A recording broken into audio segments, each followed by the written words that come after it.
বেশি বেশি তাওবা করা। নবী করিম সাল্লাল্লাহু আলাইহি ওয়াসাল্লাম থেকে এই ব্যাপারে বেশ কয়েকটা হাদিস, একাধিক হাদিস আছে যে রমাদান যে ব্যক্তি পেল কিন্তু নিজের গুনাহ মাফ করাইতে পারলো না, ওই ব্যক্তির জন্য আফসোস, ওই ব্যক্তির জন্য ধ্বংস, ওই ব্যক্তির জন্য অপমান। এরকম অনেকগুলো হাদিস আছে। যেমন একবার নবী করিম সাল্লাল্লাহু আলাইহি ওয়াসাল্লাম মিম্বরে উঠছেন, 3 ধাপে 3 বার আমিন বললেন। তো সেখানে মূলত জিবরাইল আলাইহিস সালাতু ওয়াস সালাম 3টা বদদোয়া দিয়েছেন।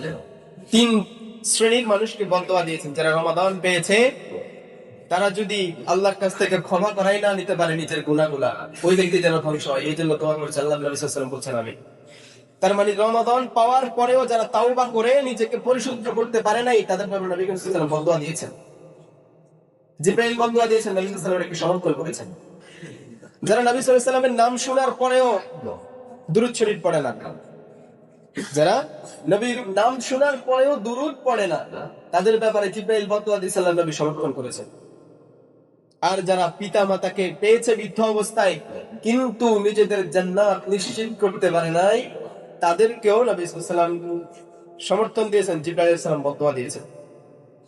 একইভাবে আরো একটা হাদিসে নবী সাল্লাল্লাহু আলাইহি ওয়াসাল্লাম নিজে সরাসরি বলছেন, রাকিমা আনফু আবদিন, ওই ব্যক্তি ধুলায় মিশে যাক, অর্থাৎ ওই ব্যক্তির দুনিয়া আখিরাত ধ্বংস হয়ে যাক, তার দুনিয়ায় সে অপমানিত হোক, আখিরাতে সে লাঞ্ছিত হোক। কোন ব্যক্তি দাখালা আলাইহি রমাদান লাম ইগফার লাহ, সে রমাদান মাস পেয়েছে তার হায়াতে কিন্তু তাকে আল্লাহ ক্ষমা করে নাই, ওই ব্যক্তির দুনিয়া আখিরাত ধ্বংস।